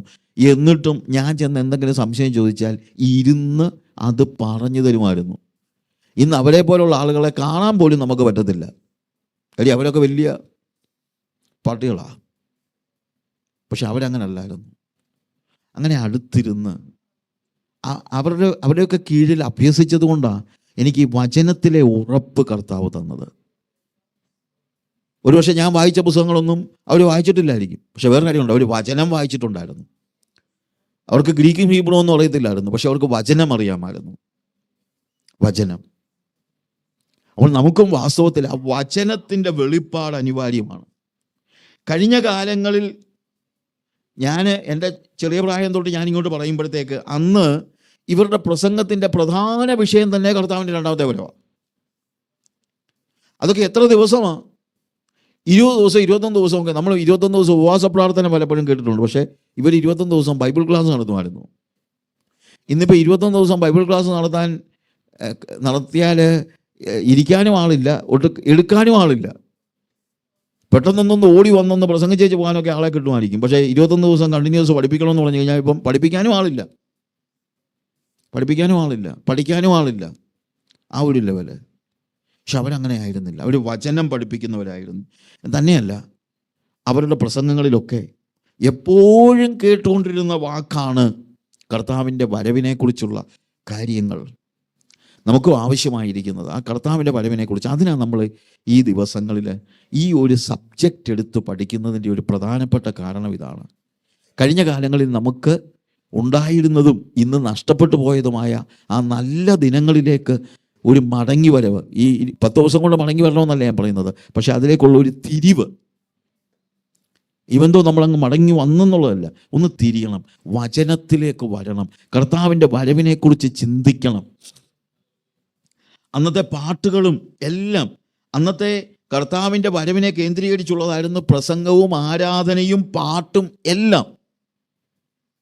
പക്ഷെ ഇതിപ്പോൾ കർത്താവിൻ്റെ വരവിനെ കുറിച്ചൊന്നും നമുക്കങ്ങനെ പാട്ട് പോലും, ഇപ്പോഴത്തെ പാട്ടുകളിൽ പോലും, പഴയ പാട്ടുകളിലൊക്കെ ഉണ്ട്, എന്നാൽ ഇപ്പോൾ വരുന്ന പാട്ടുകളിൽ പോലും ആ കർത്താവിൻ്റെ വരവിനെക്കുറിച്ചുള്ള കാര്യങ്ങൾ കാണുന്നില്ല എന്നുള്ളതാണ്. നമുക്കറിയാമല്ലോ, കേട്ടിട്ടുണ്ടാവും, പുരാതന കാലത്ത് 2 വിശ്വാസികൾ തമ്മിൽ കണ്ടു പിരിയുമ്പോൾ അവർ പറഞ്ഞു നിർത്തുന്ന വാക്ക് മാറാനാഥ, നമ്മുടെ കർത്താവ് വരുന്നു. അത് പറഞ്ഞാൽ അവർ പിരിയുന്നത്. കാര്യം അവരുടെ ഹൃദയത്തിൽ തിളച്ച് നമ്മൾ ഏറ്റവും ഒടുവിൽ എന്തെങ്കിലും നമ്മൾ വർത്തമാനം പറഞ്ഞോടെ ഇരുന്ന് കഴിഞ്ഞിട്ട് അവസാനം പറയുന്നത് എപ്പോഴും എന്തായിരിക്കും? നമ്മുടെ ഹൃദയത്തിൻ്റെ ആഴത്തിൽ അങ്ങ് നിറഞ്ഞു നിൽക്കുന്ന കാര്യമല്ലേ പറയുന്നത്. അപ്പോൾ അവരുടെ ഹൃദയത്തിൻ്റെ ആഴത്തിൽ നിറഞ്ഞു നിന്നത് കർത്താവിൻ്റെ വരവാണ്. കർത്താവിൻ്റെ വരവ്. ഇന്നിപ്പം നമ്മൾ കർത്താവിൻ്റെ വരവിനെ കുറിച്ച് ആകെ പറയുന്നത്, യോഗത്തിനൊന്നും അങ്ങനെ പറയുന്നില്ല, പക്ഷേ അവസാനം സഭായോഗം കഴിഞ്ഞ് പ്രാർത്ഥിച്ച് ഏറ്റവും ഒടുവിൽ ആമേൻ കർത്താവായ യേശുവേ വേഗം വരണമെന്ന് പറയുന്നതും കേൾക്കാൻ എഴുന്നേറ്റ് പോകുന്നതും കാണാം. ബൈബിളും എടുത്ത് പൊക്കി പിടിച്ചോണ്ടല്ല എന്ന് വെച്ച് കഴിഞ്ഞാൽ ഇത്ര നേരം ഇരുന്നതിൻ്റെ ആ ക്ഷീണമെല്ലാം തീർത്ത് അവൻ കർത്താവായ യേശുവേ വേഗം വരണമേ എന്നുള്ള ഒറ്റ പോക്കാണ്. പുറത്തിറങ്ങി നിന്ന് വർത്താനം പറയുകയും ചെയ്യും. അകത്തിരിക്കാൻ നമുക്കൊരു മടിയാ, ഇല്ലേ? അങ്ങനെ സഭായോഗം കഴിയുമ്പോൾ ആമേൻ കർത്താവായ യേശുവേ വേഗം വരണമെന്ന് പറയുന്നു. പക്ഷേ എത്രത്തോളം ആത്മാർത്ഥത അതിനകത്തുണ്ട്? ഞാൻ ചിലപ്പോൾ ചോദിക്കാനുണ്ട്, ആമേൻ കർത്താവായ യേശുവേ വേഗം വരണമെന്ന് പറഞ്ഞാൽ നിങ്ങൾ ഇന്ന് രാവിലെ പ്രാർത്ഥിച്ചോ, കർത്താവേ ഇന്ന് നീ വരുമോ, കർത്താവേ നിൻ്റെ വരവ് എന്നാ കർത്താവേ എന്നൊക്കെ ചോദിച്ചിട്ടാണോ ഇങ്ങോട്ട് വന്നത്? ആകെപ്പാടെ ഒരു ചൊല്ലുപോലെ പറഞ്ഞു പോകുന്നെന്നുള്ളതല്ലാതെ എന്താ? ചോദിച്ചാൽ എല്ലാവരും പറയും, വേണേൽ കയ്യും പൊക്കും. പണ്ടൊരു ഉപദേശി, ഞാൻ കേട്ടൊരു സ്റ്റോറിയാ, ഒരു ഉപദേശി പ്രസംഗിച്ചുകൊണ്ടിരുന്ന കൂട്ടത്തിൽ പറഞ്ഞു, ഇന്ന് കർത്താവിൻ്റെ വരവ് ഇപ്പോൾ സംഭവിച്ചാൽ പോകുവാൻ ഒരുങ്ങിയിരിക്കുന്നവരെല്ലാവരും കരങ്ങളെ ഉയർത്തി ഒരു ഹല്ലേലൂയ പറഞ്ഞാട്ടെ. ഇപ്പം ഞാനിപ്പോൾ പറഞ്ഞാലും എല്ലാവരും കൈവോക്കും, ആരും കൈവോക്കാതിരിക്കത്തില്ല. ഇന്ന് കർത്താവിൻ്റെ വരവ് സംഭവിച്ചാൽ പോകാൻ ഒരുങ്ങിയിരിക്കുന്നവരെല്ലാം കരങ്ങളെ ഉയർത്തി ഒരു ഹല്ലേലൂയ പറഞ്ഞാട്ടെ എന്ന് പറഞ്ഞു കഴിഞ്ഞാൽ എല്ലാവരും പറയും. ഉപദേശി ഇങ്ങനെ തന്നെ പറഞ്ഞു, ഇന്ന് കർത്താവിൻ്റെ വരവ് സംഭവിച്ചാൽ, മെയിൻ യോഗമാണ്, പുറത്ത് വെച്ച്, അല്ലാതെ മുറിക്കകത്തല്ല, പുറത്താണ്. പണ്ടൊക്കെ അങ്ങനെയൊക്കെയാണല്ലോ, പുറത്തൊക്കെയാണല്ലോ യോഗങ്ങളൊക്കെ നടക്കുന്നത്. കർത്താവിൻ്റെ വരവ് സംഭവിച്ചാൽ പോകാൻ ഒരുങ്ങിയിരിക്കുന്നില്ല, കരങ്ങൾ ഉയർത്തി ഒരു ഹല്ലേലൂയ പറഞ്ഞാട്ടെ എന്ന് പറഞ്ഞപ്പോൾ എല്ലാവരും കൈപൊക്കിയപ്പോൾ ഉപദേശിക്ക് ഭയങ്കര സന്തോഷമായി. എന്നിട്ട് ഉപദേശി പറഞ്ഞു, കർത്താവേ ഇതാ നിന്റെ ജനമെല്ലാം ഒരുങ്ങിയിരിക്കുന്നു, അങ്ങനെയെങ്കിൽ സിയോനെ നിന്റെ കാഹളമൊന്ന് ഊതുക എന്ന് പറഞ്ഞപ്പോൾ ആകാശത്തുനിന്ന് കാഹള ശബ്ദം. ഈ കൈവൊക്കെ ആരും പോയുമില്ല, ആകപ്പാടെ വല്ലാത്ത ഒരു അവസ്ഥ. കാര്യം കാഹള ശബ്ദം കേട്ടു. കഥയാ കേട്ടോ. എന്താ സംഭവിച്ചെന്നറിയാമോ? ഈ ഉപദേശി മാവിൻ്റെ മുകളിൽ 2 പേരെ കയറ്റി ഇരുത്തിയിട്ടുണ്ടായിരുന്നു കാഹളവുമായിട്ട്. പറയുമ്പോൾ ഊതണമെന്ന് പറഞ്ഞ്, ഈ പറയുന്നത് വല്ലതും സത്യമാണോ എന്നൊന്നും അറിയാനല്ല, അതൊന്നുമല്ല. എന്നാൽ നല്ല ബോധ്യമുള്ളവനായിരുന്നെങ്കിൽ അവൻ എന്തോ പറഞ്ഞേനേയും, അവൻ പറഞ്ഞേനേയും അത് കാഹളമൊന്നുമല്ല, കാഹളം ധ്വനിച്ചാൽ ഞാൻ പോകും. എൻ്റെ ഒരു സുഹൃത്ത് എറണാകുളത്ത് ഒരു പാസ്റ്ററാ. അദ്ദേഹം പറഞ്ഞ അഹങ്കാരമാണെന്ന് വേണമെങ്കിൽ നിങ്ങൾ പറയുമായിരിക്കും. അദ്ദേഹം പറഞ്ഞെന്നറിയാമോ? ഇന്ന് കർത്താവ് വരുമ്പോൾ എറണാകുളം പട്ടണത്തിൽ നിന്ന് ഒരാളെ മാത്രമേ എടുക്കത്തുള്ളെങ്കിൽ അതെന്നെ ആയിരിക്കും. നമ്മൾ പറയും അഹങ്കാരമൊന്നുമല്ല, അതാ കോൺഫിഡൻസ് എന്ന് പറയുന്നത്. കോൺഫിഡൻസ്, അഹങ്കാരമല്ല, കോൺഫിഡൻസ് വേണം. എൻ്റെ കർത്താവ് വന്നാൽ ഞാൻ പോകും, അതിന് സംശയമില്ലെന്നുള്ള കോൺഫിഡൻസ് വേണം, ഉറപ്പ് വേണം. ഇന്ന് നമ്മളങ്ങനെ ആലോചിക്കുന്നുമില്ല, അങ്ങനെ പോകുന്നുമില്ല എന്നുള്ളതായ ഒരു വലിയൊരു പ്രശ്നമെന്ന് പറയുന്നത്. കർത്താവ് എപ്പോൾ വേണമെങ്കിലും വരാം എന്നുള്ളതാണ്. നമ്മൾ വായിച്ച വേദഭാഗം അങ്ങനെ നിങ്ങൾ നനയ്ക്കാത്ത നാഴികയിൽ മനുഷ്യപുത്രൻ വരുന്നത് കൊണ്ട് നിങ്ങളും ഒരുങ്ങിയിരിപ്പിൻ. നനയ്ക്കാത്ത നാഴികയിൽ. പ്രിയമുള്ളവരെ, കർത്താവ് എപ്പോൾ വരും എന്നുള്ളത് നമ്മൾ ഇതുവരെ നമുക്കറിയില്ല. അറിയില്ല എന്ന് തന്നെ പറയണം. അറിയില്ല എന്ന് പറയുന്നതിനകത്ത് പ്രശ്നമൊന്നുമില്ല. കർത്താവിൻ്റെ വരവിന് വേണ്ടി ആ വരവിനെ അറിഞ്ഞ് നമ്മൾ അതിനായിട്ട് ഒരുങ്ങണം. കർത്താവിൻ്റെ വരവിനെക്കുറിച്ച് പഠിക്കണം. അപ്പോൾ പഠനം പല രീതിയിലുണ്ട്. കർത്താവിൻ്റെ വരവിനെക്കുറിച്ച് ഇപ്പോഴും ചില കൺവെൻഷനൊക്കെ നമ്മൾ കേൾക്കാറുണ്ട് കർത്താവിൻ്റെ വരവിനെക്കുറിച്ച്. പക്ഷേ മിക്കപ്പോഴും ഉണ്ടാകുന്ന കാര്യം തെറ്റോ ശരിയോ എന്നുള്ളതല്ല ഞാൻ പറയുന്നത്. പലപ്പോഴും ഉണ്ടാകുന്ന കാര്യങ്ങൾ ഈ കർത്താവിൻ്റെ വരവിൻ്റെ ലക്ഷണങ്ങൾ പഠിപ്പിക്കുന്നത്. ഇന്നടത്ത് ഇന്നത് സംഭവിക്കുന്നു, അല്ലെങ്കിൽ സിറിയയിൽ അത് സംഭവിക്കുന്നു, അല്ലെങ്കിൽ ഓരോ പ്രത്യേകിച്ച് മിഡിൽ ഈസ്റ്റിലെ ഓരോ രാജ്യത്തിൻ്റെയും കാര്യങ്ങൾ പറഞ്ഞ് ഇസ്രായേലുമായിട്ടുള്ള ബന്ധത്തിൽ കർത്താവിൻ്റെ വരവിനെക്കുറിച്ച് ഓരോരോ കാര്യങ്ങളൊക്കെ പറയുന്ന ഒരു പതിവ് നമുക്ക് പൊതുവേ ഉണ്ട്. അത് തെറ്റോ ശരിയോ എന്നുള്ളതല്ല ഞാൻ പറയുന്നത്. പക്ഷേ കർത്താവിൻ്റെ വരവിനെക്കുറിച്ച് നമ്മൾ പഠിക്കുന്നത് എന്തിനാണെന്ന് ചോദിച്ചു കഴിഞ്ഞാൽ അതിനുവേണ്ടി, ആ വരവിന് വേണ്ടി നമ്മളെ ഒരുക്കാനായിട്ടാണ്. ആ ഒരുക്കാനായിട്ട് നിങ്ങൾ എന്തെങ്കിലും പറയുന്നതും നിങ്ങളുടെ ഇൻ്റലിജൻസ്, ഞാൻ ഇതെല്ലാം പഠിച്ചു വച്ചിരിക്കുകയാണെന്നുള്ള ഒരു നിലയിൽ നമ്മളെ തന്നെ ഇതെല്ലാം എനിക്കറിയാം, നിങ്ങൾക്കറിയത്തില്ല, ഞാൻ പറയാം എന്ന് പറയുന്നതും രണ്ടും രണ്ടാണ്. പലപ്പോഴും ഉണ്ടാകുന്നത് ഈ അറിവിൻ്റെ ഒരു സ്വയ അറിവിൻ്റെ ഒരു പ്രകാശനത്തിന് വേണ്ടി ഈ ലക്ഷണങ്ങളൊക്കെ പറയുന്ന, ഞാനും അങ്ങനെ പറഞ്ഞിട്ടുണ്ട് കേട്ടോ, ഇല്ലെന്നല്ല, ഞാനും അങ്ങനെ പറഞ്ഞിട്ടുണ്ട്. ഈ എസ്കറ്റോളജിക്കൽ ഡീറ്റെയിൽസ് കർത്താവിൻ്റെ വരവിനെക്കുറിച്ച് തന്നെയല്ല. കഴിഞ്ഞ കാലങ്ങളിലൊക്കെ കർത്താവിൻ്റെ വരവിന് ശേഷം എന്ത് സംഭവിക്കുമെന്ന്, കർത്താവിൻ്റെ വരവിന് മുമ്പ് എന്ത് സംഭവിക്കുമെന്നുള്ള പറയുന്നത് പിന്നെയും പോട്ടെ, കർത്താവിൻ്റെ വരവിന് ശേഷം എന്തൊക്കെയാണ് സംഭവിക്കാൻ പോകുന്നത് അതിനെക്കുറിച്ചുള്ള പഠനങ്ങളും പഠിപ്പീരുകളും ഒക്കെ ഞാനും 1980s എൻ്റെ മനസ്സിലും അങ്ങനെ ഉണ്ടായിരുന്നു. അതുകൊണ്ട് ഞാൻ ജെറി ഫോൾസിൻ്റെയും ഒക്കെ പുസ്തകങ്ങൾ എല്ലാം വായിച്ച് 2020 ഓയിൽ റിസർവ് എവിടെയായിരിക്കും, അമേരിക്കയിൽ എത്രയായിരിക്കും, മിഡിൽ ഈസ്റ്റിൽ എങ്ങനെയായിരിക്കും, ഇതിനെക്കുറിച്ചൊക്കെയുള്ള പഠനങ്ങൾ ഒത്തിരി ഉണ്ട്. അതൊക്കെ ഞാനും പഠിച്ചിട്ടുമുണ്ട്, പഠിപ്പിക്കാൻ പരിശ്രമിച്ചിട്ടുമുണ്ട്. അർമഗദ്ദോൻ യുദ്ധത്തെക്കുറിച്ചും ഒക്കെ ഞാനിപ്പോഴും ആലോചിക്കുന്നുണ്ട്. അന്ന് അർമഗദ്ദോനിൽ യുദ്ധം ഉണ്ടാകുമ്പോൾ ഞാനിങ്ങനെ പഠിച്ചത് കൂട്ടത്തിൽ പറഞ്ഞത് അവിടെ കുതിരപ്പട്ടാളം വരും. അപ്പോൾ കുതിരപ്പട്ടാളം എവിടെ നിന്ന് വരും? അന്ന് രണ്ട് എതിരാളികളായിട്ട് നമ്മൾ കണ്ടിരുന്നത് റഷ്യയും ചൈനയുമാണ്. അപ്പം അർമഗദ്ദോനിലേക്ക് കുതിരപ്പട്ടാളം വരുന്നതിന് എളുപ്പം എവിടുന്നാണ്? മോസ്കോയിൽ നിന്നാണോ അതോ ബെയ്ജിങ്ങിൽ നിന്നാണോ എന്ന് മാപ്പ് വരച്ച് എത്ര കിലോമീറ്റർ ഉണ്ടെന്ന് കണക്ക് കൂട്ടി പഠിച്ചിട്ടുള്ള ആളാണ് ഞാൻ അർമഗദ്ദോനിലെ യുദ്ധത്തെക്കുറിച്ച്.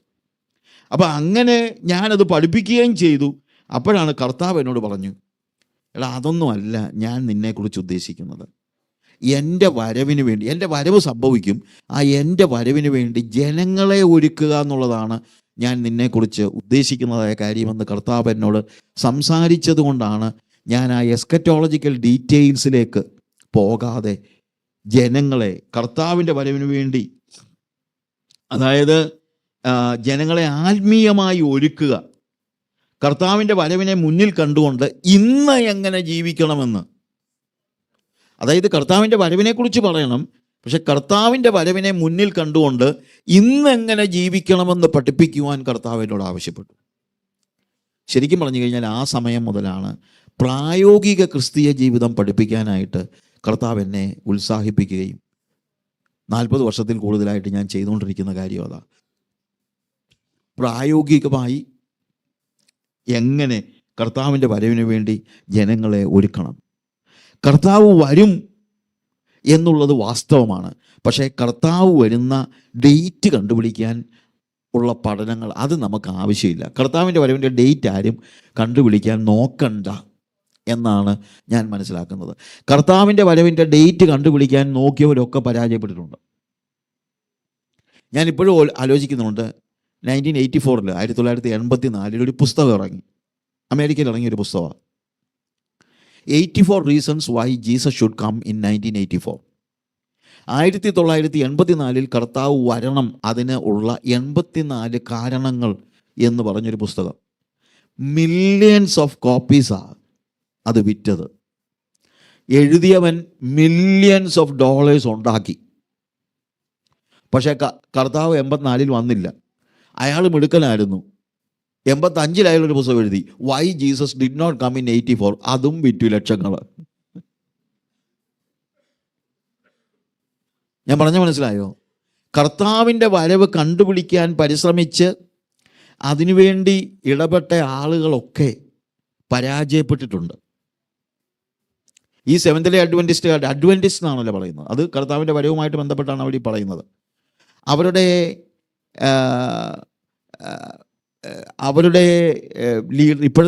ഇപ്പോഴവരുടെ ഒരു പ്രവാചകിയുടെ പേരിലാണ് അവർ ഈ കാര്യങ്ങളൊക്കെ ചെയ്യുന്നത്. അതിന് മുമ്പ് ജോൺ മില്ലർ എന്ന് പറഞ്ഞ മില്ലറിസം എന്നാണ് നേരത്തെ അത് അറിയപ്പെട്ടിരുന്നത്. മില്ലർ കർത്താവിൻ്റെ വരവിൻ്റെ ഡേറ്റൊക്കെ പ്രഖ്യാപിച്ചു, പക്ഷെ അന്ന് വന്നില്ല. അപ്പോൾ ഈ സ്ത്രീ കയറിയിട്ട് പറഞ്ഞു, അതെ വന്നു, ഇനി വരെ വന്നില്ലെന്നുള്ളതേ ഉള്ളൂ, വഴിക്ക് വെച്ച് കർത്താവ് അവിടെ നിർത്തി എന്നൊക്കെ പറഞ്ഞ് എന്തൊക്കെയാണോ അതിൻ്റെ അനന്തരഫലമായിട്ടുണ്ടായ അവർക്ക് ദൈവം ഒരു കാഴ്ച കാണിച്ചു കൊടുത്തു. ഞാൻ പറഞ്ഞ ഈ ദുരുപദേശങ്ങളെല്ലാം വ്യാപിക്കും, നമ്മൾ മനസ്സിലാക്കണം. 10 കൽപ്പനകൾ എഴുതി വച്ചിരിക്കുന്നത് കണ്ടു. അതിനകത്ത് ശബത്ത് നാളിനെ ശുദ്ധീകരിപ്പാൻ ഓർക്കുക എന്നുള്ളത് പറഞ്ഞ് ഇങ്ങനെ തിളങ്ങി നിന്നു. അപ്പോൾ ദൈവം പറഞ്ഞെന്ന്, ഇന്ന് ശബത്തിലല്ല ഞായറാഴ്ച അവന്മാരൊക്കെ ആരാധിക്കുന്നത്, അതുകൊണ്ട് എനിക്ക് ജനത്തോട് മുഴുവൻ ദേഷ്യമാണെന്ന്.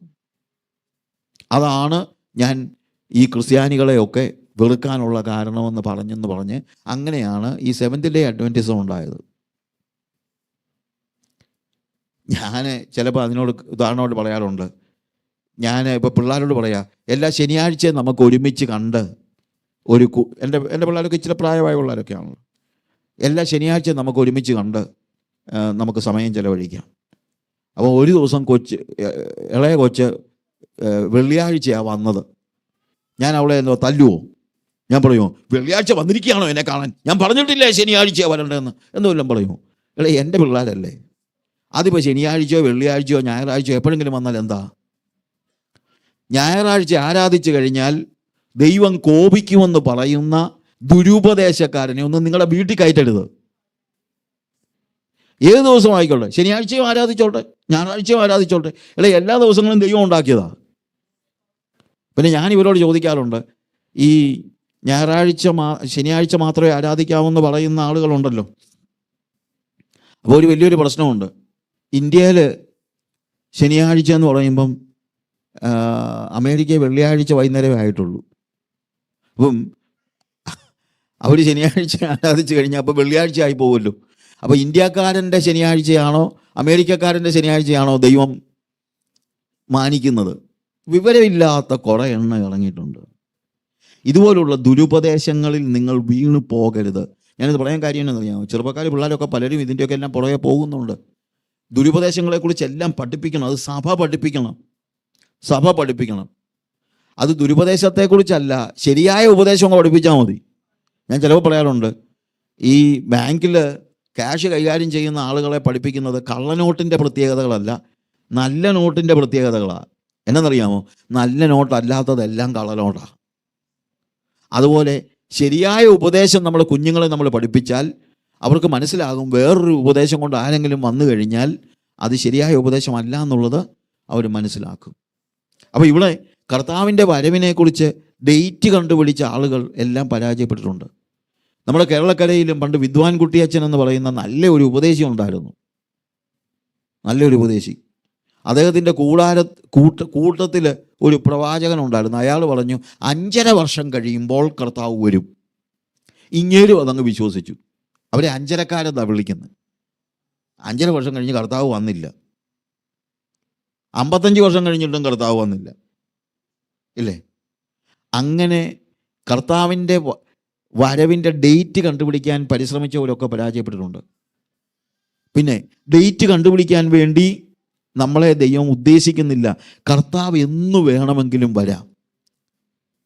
അവൻ വരുന്ന നാളും നാഴികയും നനയ്ക്കാത്ത നാഴികയിൽ മനുഷ്യപുത്രൻ വരുന്നത് കൊണ്ട് നിങ്ങളും ഒരുങ്ങിയിരിപ്പിൻ. നനയ്ക്കാത്ത നാഴികയിൽ. നമ്മൾ ചിന്തിക്കുന്ന ദിവസമല്ല കർത്താവ് വരാൻ ഉദ്ദേശിക്കുന്നത്. കർത്താവ് ഇന്ന് വേണമെങ്കിലും വരാം, ഇപ്പോൾ വേണമെങ്കിലും വരാം. ഞാനിപ്പോൾ പ്രസംഗിച്ചുകൊണ്ടിരിക്കുന്നു, ഇപ്പോൾ കർത്താവ് വന്നാലും ഞാനങ്ങ് പോകും. എനിക്കിപ്പോൾ വന്നാലും സന്തോഷമേ ഉള്ളൂ, ഞാൻ പോകും. ഇവിടെ ഇരിക്കുന്ന നല്ലൊരു ശതമാനം ആളുകളും പോകുമെന്ന് തന്നെ എൻ്റെ വിശ്വാസം. പക്ഷെ എല്ലാവരും പോകണമെന്നില്ല, പോകാത്തവരും കാണുമായിരിക്കും. അത് അവരവർ തീരുമാനിച്ചോണം.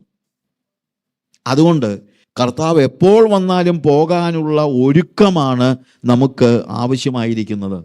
എപ്പോൾ വേണമെങ്കിലും പോകണം. കാര്യം കർത്താവ് വരുമ്പോൾ എല്ലാവരും അങ്ങ് പോകുമെന്ന് നമുക്ക് പറയാൻ പറ്റില്ല. വിശ്വാസികൾ എന്ന് വിളിക്കപ്പെടുന്ന എല്ലാവരും അങ്ങ് പോകുമെന്നൊന്നും നമുക്ക് പറയാനായിട്ട് കഴിയില്ല. മത്തായിയുടെ സുവിശേഷം 24-ാം അധ്യായത്തിൽ തന്നെ നമ്മളതിൻ്റെ 40 മുതലുള്ള വാക്യങ്ങൾ വായിക്കുമ്പോൾ അവിടെ കർത്താവ് തന്നെ പറയുന്നൊരു കാര്യമുണ്ട്. അന്ന് 2 പേർ വയലിലിരിക്കും, ഒരുത്തനെ കൈക്കൊള്ളും, മറ്റവനെ ഉപേക്ഷിക്കും. 2 പേർ ഒരു തിരികല്ലിൽ പൊടിച്ചുകൊണ്ടിരിക്കും, ഒരുത്തിയെ കൈക്കൊള്ളും, മറ്റവളെ ഉപേക്ഷിക്കും. നിങ്ങളുടെ കർത്താവ് ഏത് ദിവസത്തിൽ വരുന്നു എന്ന് നിങ്ങൾ അറിയായക കൊണ്ട് ഉണർന്നിരിപ്പീൻ. നോക്കുക, കള്ളൻ വരുന്ന യാമം ഇന്നതെന്ന് വീട്ടുടയൻ അറിഞ്ഞിരുന്നുവെങ്കിൽ ഉണർന്നിരിക്കുകയും തൻ്റെ വീട് തുറക്കുവാൻ സമ്മതിക്കാതിരിക്കുകയും ചെയ്യുമെന്നറിയുന്നുവല്ലോ. അങ്ങനെ നിങ്ങൾ നനയ്ക്കാത്ത നാഴികയിൽ മനുഷ്യപുത്രൻ വരുന്നത് കൊണ്ട് നിങ്ങളും ഒരുങ്ങിയിരിപ്പീൻ. എല്ലാവരും പോകത്തില്ല എന്ന് തന്നെ അവിടെ പറയുന്നത്. എല്ലാവരും 2 പേർ വയലിലിരിക്കും, ഒരുത്തനെ കൈക്കൊള്ളും, മറ്റവനെ ഉപേക്ഷിക്കും. ചിലപ്പോൾ ആളുകൾ പറയാറുണ്ട്, ഞാൻ പോയില്ലെങ്കിലും എൻ്റെ ഭാര്യ പോകും, അപ്പം ഞാൻ പിന്നെ കാലെല്ലാം കാണാൻ കെട്ടിപ്പിടിച്ച് എന്നെ കൂടെ അങ്ങ് കൊണ്ടുപോകുന്നു. അങ്ങനൊന്നും ആരെയും കൊണ്ടുപോകത്തില്ല. ഇൻഡിവിജ്വലായിട്ട് ഓരോരുത്തരും കർത്താവിൻ്റെ വരവിന് വേണ്ടി ഒരുങ്ങിയിരുന്നാലേ പറ്റുകയുള്ളൂ. എല്ലാവരും അങ്ങ് പോവുകയില്ല എന്നുള്ളത് നമ്മൾ മനസ്സിലാക്കിയിരിക്കണം. അതുകൊണ്ട് കർത്താവിൻ്റെ വരവിന് വേണ്ടി നമ്മൾ ഒരുങ്ങണം. ഒരുങ്ങിയിരിക്കുന്ന ഒരു കന്യകയ്ക്ക് മാത്രമേ പ്രാർത്ഥിക്കാൻ കഴിയുകയുള്ളൂ. ഇന്ന് നമ്മൾ ദേവദാസൻ എന്ന് കേട്ടത് എന്താണ്? ആമേൻ, കർത്താവായ യേശുവേ വരേണമേ എന്ന് പ്രാർത്ഥിക്കണമെങ്കിൽ ഒരുങ്ങിയിരിക്കുന്നവരായിരിക്കണം. എല്ലാവരും പോവുകയില്ല. നാളും നാഴികയും നമുക്കറിയില്ല. എന്നാണ് കർത്താവ് വരുന്നെന്നുള്ളത് നമുക്കറിയില്ല. ഈ 24-ാം അധ്യായത്തിൽ തന്നെ നമ്മളതിൻ്റെ 37 മുതലുള്ള വാക്യങ്ങൾ വായിക്കുമ്പോൾ അവിടെ കർത്താവ് തന്നെ പറയുന്ന ഒരു കാര്യമുണ്ട്. നോഹയുടെ കാലം പോലെ തന്നെ മനുഷ്യപുത്രൻ്റെ വരവും ആകും. ജലപ്രളയത്തിന് മുമ്പുള്ള കാലത്ത് നോഹ പെട്ടകത്തിൽ കയറിയ നാൾ വരെ അവർ തിന്നും കുളിച്ചും വിവാഹം കഴിച്ചും വിവാഹത്തിന് കൊടുത്തും പോന്നു. ജലപ്രളയം വന്നു, എല്ലാവരെയും നീക്കിക്കളയുവോളം അവർ അറിഞ്ഞതുമില്ല. മനുഷ്യപുത്രൻ്റെ വരവും അങ്ങനെ തന്നെ ആകും. നോഹയുടെ കാലം പോലെ ആകും. നോഹയുടെ കാലത്തിലെ ജനങ്ങളുടെ പ്രത്യേകത എന്നറിയാമോ? നമ്മൾ ഉൽപ്പത്തി പുസ്തകം 6-ാം അധ്യായത്തിൽ കാണുന്നുണ്ട്. ഉൽപ്പത്തി പുസ്തകം 6-ാം അധ്യായത്തിൽ ഈ ജനങ്ങൾക്കുണ്ടായ ഒരു വ്യതിയാനമുണ്ട്. അവർ ദൈവവുമായിട്ടുള്ള ബന്ധം നഷ്ടപ്പെടുത്തി സെക്യുലറായിട്ട് ആലോചിക്കാൻ തുടങ്ങി. ഇവിടെ എഴുതിയിരിക്കുന്നത് തന്നെ അവർ തിന്നും കുടിച്ചും വിവാഹം കഴിച്ചും വിവാഹത്തിന് കൊടുത്തും പോന്നു. ഇതൊന്നും തെറ്റായ കാര്യമായിട്ട് നമുക്ക് പറയാൻ പറ്റുമോ? തിന്നുന്നു, കുടിക്കുന്നു, വിവാഹം കഴിക്കുന്നു, വിവാഹത്തിന് കൊടുക്കുന്നു, ഇതൊന്നും തെറ്റല്ല. പക്ഷെ വേറൊരു കാര്യമുണ്ട്, അവർ ഈ ചെയ്യുന്നത് ദൈവത്തെ കൂടാതെയാണ്. ദൈവത്തെ കൂടാതെ അവർ അന്വേഷിക്കുന്നില്ല, ആലോചിക്കുന്നില്ല. ഉൽപ്പത്തി പുസ്തകം 6-ാം അധ്യായത്തിൽ നമ്മൾ കാണുന്നത് നോഹയുടെ കാലയളവിൽ സംഭവിച്ച കാര്യത്തെക്കുറിച്ച് പറയുന്നത് 1 മുതലുള്ള വാക്യങ്ങൾ. മനുഷ്യർ ഭൂമിയിൽ പെരുകി തുടങ്ങി, അവർക്ക് പുത്രിമാർ ജനിച്ചപ്പോൾ ദൈവത്തിൻ്റെ പുത്രന്മാർ മനുഷ്യരുടെ പുത്രിമാരെ സൗന്ദര്യമുള്ളവരെന്ന് കണ്ടിട്ട് തങ്ങൾക്ക് ബോധിച്ച ഏവരെയും ഭാര്യമാരായി എടുത്തു. ഇത് ദൂതന്മാരാണെന്നൊക്കെ പഠിപ്പിക്കുന്നവരുണ്ട് കേട്ടോ. അങ്ങനല്ല, ദൂതന്മാരല്ല. ദൈവത്തിൻ്റെ പുത്രന്മാരെന്ന് പറഞ്ഞു കഴിഞ്ഞാൽ ദൂതന്മാരാണെന്ന് പഠിപ്പിക്കുന്നവരുണ്ട്. അതല്ലെന്ന് പറയാൻ കാര്യം, കർത്താവ് തന്നെ സദൂക്യർ വന്നിട്ട്, സ്റ്റോറി നിങ്ങൾക്കറിയാമെന്നുള്ളത് കൊണ്ട് ഞാൻ പറയുകയാണ്, ഒരു സ്ത്രീയെ ഒരാൾ വിവാഹം കഴിച്ചു, അയാൾ മരിച്ചു, അയാളുടെ സഹോദരൻ വിവാഹം കഴിച്ചു. അന്ന് അങ്ങനെയാണല്ലോ, സഹോദരന്മാർ വിവാഹം കഴിച്ചു. അങ്ങനെ 7 പേര് ഉണ്ടായിരുന്ന 7 പേര് മരിച്ചു. പുനരുത്ഥാനത്തിൽ ഇവൾ ആരുടെ ഭാര്യയായിരിക്കും? കർത്താവ് അതിന് മറുപടി പറഞ്ഞൊരു കാര്യമുണ്ട്. പുനരുത്ഥാനത്തിൽ അവർ വിവാഹത്തിന് കഴിക്കുന്നില്ല, അവർ ദൂതന്മാരെ പോലെ ആകും. അവർ വിവാഹം കഴിക്കുന്നില്ല, വിവാഹത്തിന് കൊടുക്കുന്നതുമില്ല. അതായത് ദൂതന്മാർ വിവാഹം കഴിക്കത്തില്ല. അവർ വന്ന് മനുഷ്യ സ്ത്രീകളുമായിട്ട് ബന്ധപ്പെട്ട് പിള്ളേരുണ്ടാകുമെന്ന് പറയുന്നത് ഈ പൗരസ്ത്യ മതങ്ങളിലെ, നമ്മുടെ ഇന്ത്യയിലെ മതങ്ങളുടെയൊക്കെ ഇതാണ്. ഗന്ധർവന്മാർ വന്ന് സ്ത്രീകളുമായിട്ട് ബന്ധപ്പെട്ട് അവർക്ക് പിള്ളേരുണ്ടാകുന്നൊക്കെ പറയുന്നത് വേദപുസ്തകത്തിൻ്റെ ഉപദേശമല്ല. ഈ ദുരുപദേശങ്ങളൊക്കെ മാറ്റാനായിട്ട് ഞാൻ ഇതിനിടയ്ക്ക് ഓരോ കാര്യങ്ങളങ്ങ് പറയുന്നതാണ്. അത് വേദപുസ്തകത്തിൻ്റെ ഉപദേശമല്ല. കാര്യം ദൂതന്മാർ വിവാഹം കഴിക്കുന്നില്ല, എന്ന് കർത്താവാണ് പറഞ്ഞത്. അവർക്ക് മക്കളും ഉണ്ടാകുന്നില്ല. അപ്പോൾ അവിടെ മല്ലന്മാരുണ്ടായെന്ന് പറയുന്നുണ്ടല്ലോ. ഇതൊക്കെയാണ് നമ്മൾ പറയുന്ന ഓരോ ഉദാഹരണത്തിന് പറയുന്ന ഓരോ കാര്യങ്ങൾ. എന്ന് വെച്ച് കഴിഞ്ഞാൽ അവിശുദ്ധ ഇവിടെ ഈ പറയുന്ന ദൈവപുത്രന്മാരെന്ന് പറയും, ദൈവത്തിൻ്റെ പുത്രന്മാരെന്ന് പറയുന്നത് ശേത്തിൻ്റെ വംശപരമ്പരയിൽപ്പെട്ട ആത്മികരായ ആളുകൾ. മനുഷ്യൻ്റെ പുത്രിമാരെന്ന് പറയുന്നത് കയീൻ്റെ വംശപരമ്പരയിൽപ്പെട്ട ആളുകൾ. ഇത്രയേ ഉള്ളൂ. കയീൻ എന്ത് ചെയ്തു? പാപം ചെയ്തു കഴിഞ്ഞ് അവന് സഹോദരനെ കൊന്നു കഴിഞ്ഞപ്പോഴത്തേക്ക് ഏതിന് കിഴക്ക് നോദ് ദേശത്ത് ചെന്ന് പാർത്തു. കിഴക്ക് ദേശം എന്ന് പറയുന്നത് പലപ്പോഴും ദൈവസാന്നിധ്യമില്ലാത്ത സ്ഥലം എന്നുള്ള ഒരു അർത്ഥത്തിൽ വേദപുസ്തകത്തിൽ പലയിടത്തും പറഞ്ഞിട്ടുണ്ട്. എല്ലായിടത്തും അങ്ങനല്ല എങ്കിലും, അതായത് കയീൻ്റെ വംശപരമ്പരയിൽപ്പെട്ടവർ ദൈവസാന്നിധ്യമില്ലാതെ ജീവിച്ച അവിശ്വാസികൾ എന്ന് നമ്മൾ പറഞ്ഞു. എന്നാൽ ശേത്തിൻ്റെ മകൻ്റെ കാലഘട്ടത്തിലാണ്, എനോശിൻ്റെ കാലത്ത് യഹോവയുടെ നാമത്തിലുള്ള ആരാധന തുടങ്ങിയെന്ന് എഴുതിയിരിക്കുന്നത്. അപ്പം അങ്ങനെ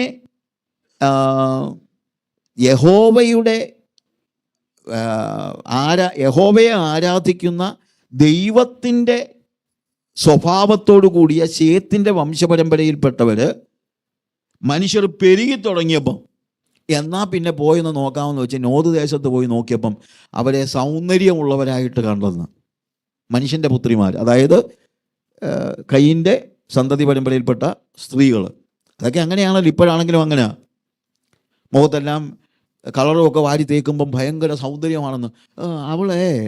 അവിടെ മുഖത്തൊക്കെ നോക്കിക്കഴിഞ്ഞാൽ അവിടെ മുഖത്ത് പെയിൻ്റൊന്നുമില്ല. പെയിൻ്റ് അടിച്ച് സൗന്ദര്യം വരുത്തുന്ന ഒത്തിരി പേരുണ്ട്. അതുപോലെ സൗന്ദര്യം വരുത്തിയതായിരിക്കും ഇവർ. എന്തോ ഒരു സൗന്ദര്യം. എന്നിട്ട് എന്ത് ചെയ്തു? ഈ വിശ്വാസികളുടെ മക്കള് അവിശ്വാസികളുടെ മക്കളെ വിവാഹം കഴിക്കുന്നത് കാര്യമായി ഇവിടെ പറയുന്നത്. വിശ്വാസികളുടെ മക്കള് അവിടെ ചെന്ന് ദൈവത്തിൻ്റെ പുത്രന്മാർ മനുഷ്യപുത്രന്മാരെ സൗന്ദര്യമുള്ളവരെന്ന് കണ്ടിട്ട് തങ്ങൾക്ക് ബോധിച്ച ഏവരെയും ഭാര്യമാരായി എടുത്തു. ആദം ഹൗവയെ ദൈവം അവന് കൊടുക്കുകയാണ്. ആദമിന് ദൈവം ഹൗവയെ കൊടുത്തു. ആദം എടുത്തതല്ല, കൊടുത്തു. അപ്പോൾ ദൈവം അതിനിടയ്ക്ക് ഇടപെടുന്നുണ്ട്. ദൈവം അവർക്കൊരു യാഥാർത്ഥ്യമാണ്. അതിനുശേഷമുള്ള ദൈവത്തിൻ്റെ മക്കൾക്കെല്ലാം ദൈവമാണ് ഈ കാര്യങ്ങൾ ചെയ്യുന്നത്. എന്നാൽ ഇവിടെ ഇപ്പോൾ സംഭവിക്കുന്നതിനറിയാമോ? ദൈവമൊക്കെ അവിടെ ഇരിക്കട്ടെ, ദൈവം പറയുന്നതിനെ കണ്ടു കഴിഞ്ഞാൽ അതിനൊരു സൗന്ദര്യമില്ല, അതുകൊണ്ട് ഞാൻ ഇതിനെ കെട്ടും എന്ന് പറഞ്ഞ് ദൈവത്തെ മാറ്റി നിർത്തി സൗന്ദര്യം കണ്ട്, ശരീരത്തിൻ്റെ ഭംഗി കണ്ട്, ശരീരത്തിൻ്റെ രീതിയിൽ അവന് കഴിക്കാൻ, അതുകൊണ്ടാണ് പറയുന്നത് തിന്നും കുടിച്ചും വിവാഹത്തിന് കൊടുത്തും വിവാഹം കഴിച്ചും പോന്നു. അവിടെ ദൈവത്തെ അവർ കയറ്റുന്നില്ല. താഴോട്ട് വരുമ്പോഴത്തേക്ക് അവിടെ 3-ാമത്തെ വാക്യത്തിൽ, അപ്പോൾ യഹോവ മനുഷ്യനിൽ എൻ്റെ ആത്മാവ് സദാകാലവും വാദിച്ചുകൊണ്ടിരിക്കുകയില്ല, അവൻ ജഡം തന്നെയല്ലോ. He is living as if he has only flesh. അവനൊരു ശരീരം മാത്രമേ ഉള്ളൂ എന്നതുപോലെ ഇടപെടുന്നു. അവൻ ഞാനുമായിട്ട്, എൻ്റെ ആത്മാവ് അവനോട് വാദിച്ചുകൊണ്ടിരിക്കുന്നില്ല. കാര്യം അവൻ ഞാൻ പറയുന്നത് കേൾക്കാനൊന്നും നിന്ന് തരുന്നില്ല. ഇതാണ് നോഹയുടെ കാലത്തിലെ ജനങ്ങളുടെ പ്രശ്നം. ദൈവം പറയുന്നത് കേൾക്കാൻ നിന്നു കൊടുക്കുന്നില്ല. കർത്താവ് പറയുക, മനുഷ്യപുത്രൻ്റെ കാലയളവിൽ അങ്ങനെ തന്നെയാകും. ദൈവം പറയുന്നത് കേൾക്കാൻ നിന്നു കൊടുക്കാത്ത ഒരു തലമുറ. ഇന്നതല്ലേ സംഭവിച്ചിരിക്കുന്നത്? പണ്ടൊക്കെ നമ്മുടെ പിതാക്കന്മാരുടെ കാലത്തൊക്കെ, നമ്മുടെ കാലത്തുൾപ്പെടെ എപ്പോഴും ഇതിനകത്ത് ദൈവഹിതം എന്താണ് എന്ന് നമ്മൾ ചോദിച്ചിരുന്നു. പക്ഷേ ഇന്നത്തെ തലമുറയിൽ ഇതിനകത്ത് ദൈവഹിതം എന്താണെന്ന് ആരെങ്കിലും ചോദിക്കുന്നുണ്ടോ? പണ്ടൊരു ജോലി കിട്ടിയാൽ ആ ജോലി എടുക്കണോ വേണ്ടായോ എന്നുള്ളത് പ്രാർത്ഥിച്ച് തീരുമാനിക്കുന്നവരായിരുന്നു നമ്മുടെ പിതാക്കന്മാർ. ഒരു ജോലി കിട്ടിയാൽ ഈ ജോലി ഞാൻ സ്വീകരിക്കണോ വേണ്ടായോ എന്ന് പ്രാർത്ഥിച്ച് തീരുമാനിക്കുമായിരുന്നു. വിവാഹം കഴിക്കുന്നതിനെ കുറിച്ച് വേറെ ഒന്നും അങ്ങനെയൊന്നും അത്രയൊന്നും അല്ല. അതിനപ്പുറത്ത് എന്താണ്?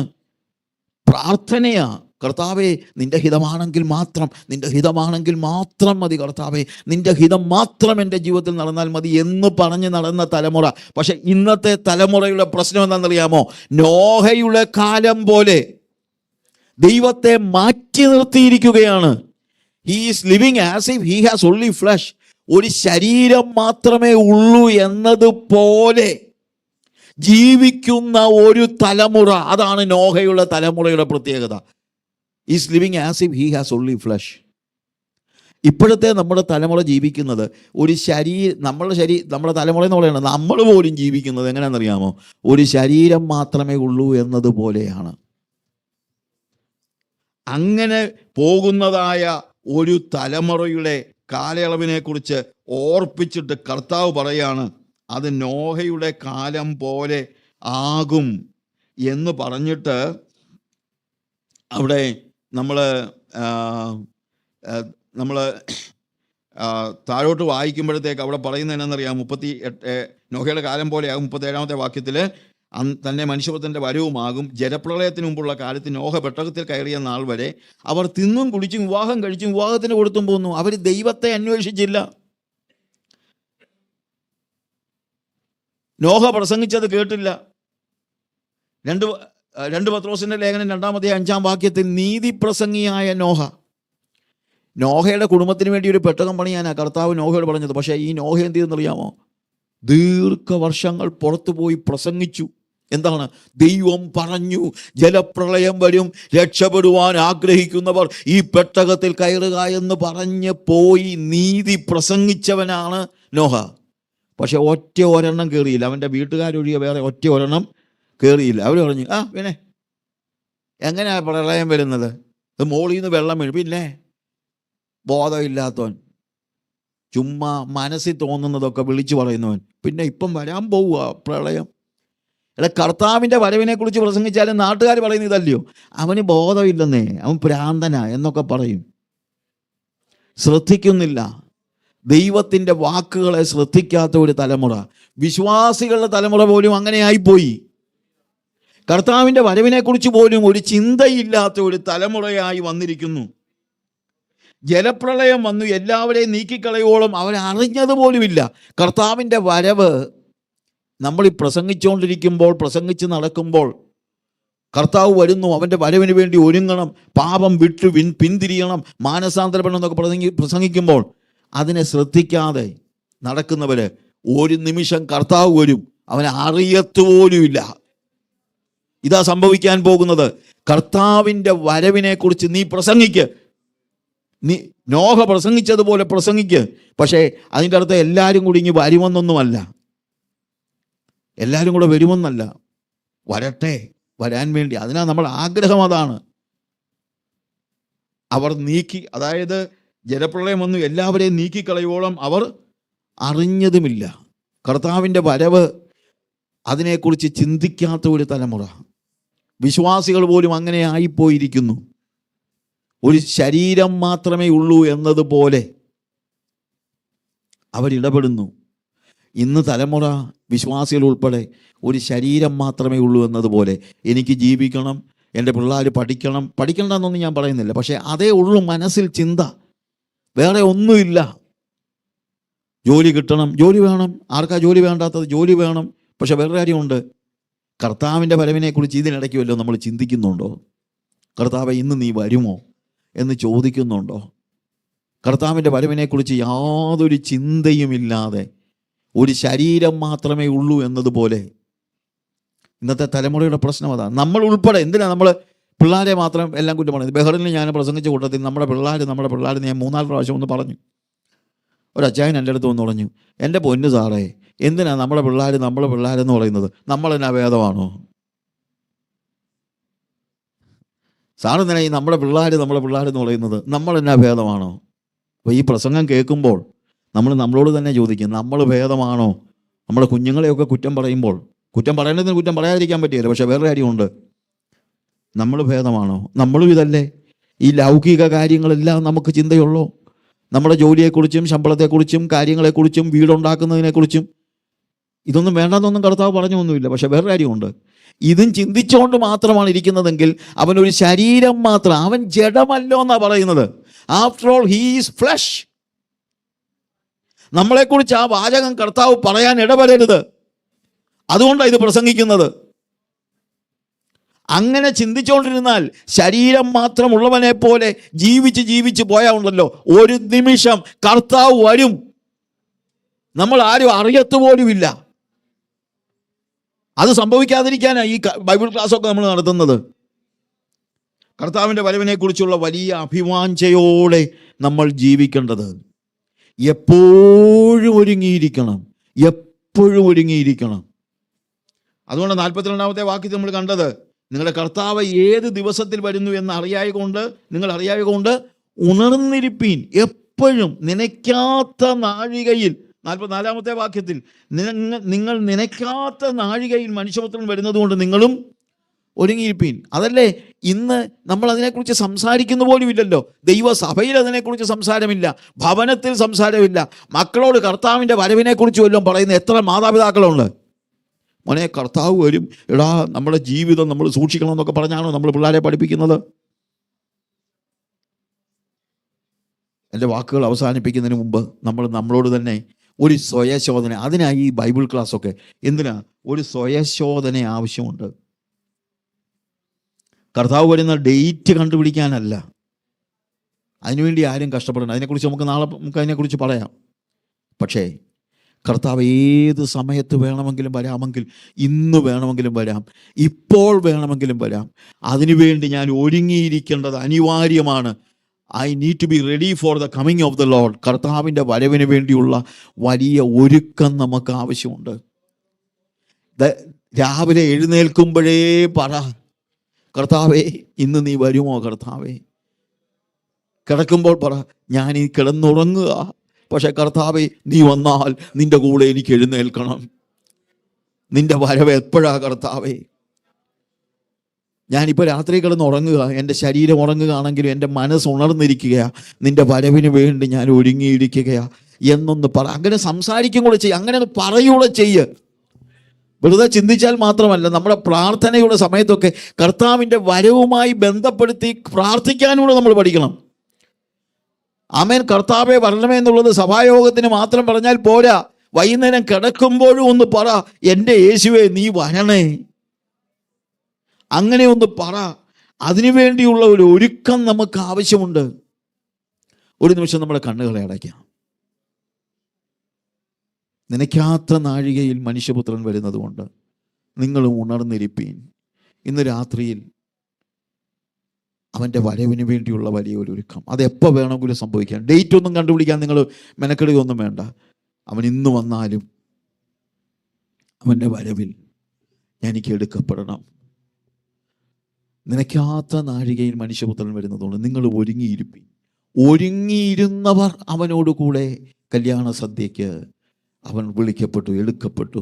ഒരുങ്ങിയിരുന്നവർ, ഒരുക്കമുള്ളവർ മാത്രമേ എടുക്കപ്പെടത്തുള്ളൂ. പ്രിയമുള്ളവരെ, ഒരുക്കമില്ലാത്തവർ എടുക്കപ്പെടുകയില്ല. നഷ്ടപ്പെട്ടു പോകുവാൻ ഇടവരരുതേ. ലോകത്തിൽ നോഹയുടെ കാലം പോലെ ആകരുത്. ഇതിനെക്കുറിച്ച് ആലോചിക്കാതെ ഒരു ശരീരം മാത്രമേ ഉള്ളൂ, ഈ ഭൂമിയിലെ ജീവിതം മാത്രമേ ഉള്ളൂ എന്ന് ചിന്തിച്ച് ഭൗമികമായ കാര്യങ്ങൾക്ക് വേണ്ടി മാത്രം മനസ്സ് കൊടുക്കുന്ന ഒരു തലമുറയായത്. അതിൻ്റെ ഭാഗമാകരുതേ പ്രിയമുള്ളവരെ. നിത്യതയെക്കുറിച്ചുള്ള ഒരു ദർശനം നമുക്കുണ്ടാകണം. കർത്താവിൻ്റെ വരവിന് വേണ്ടിയുള്ള ഒരു പ്രത്യാശ നമുക്കുണ്ടാകണം. അതിനുവേണ്ടി നമുക്ക് ഒന്ന് ഒരുങ്ങാം. കർത്താവിൻ്റെ വരവിന് വേണ്ടി നമുക്ക് ഒരുങ്ങുവാൻ ദൈവമായ കർത്താവ് നിങ്ങളെ സഹായിക്കുമാറാകട്ടെ. ആമേൻ. സ്തോത്രം.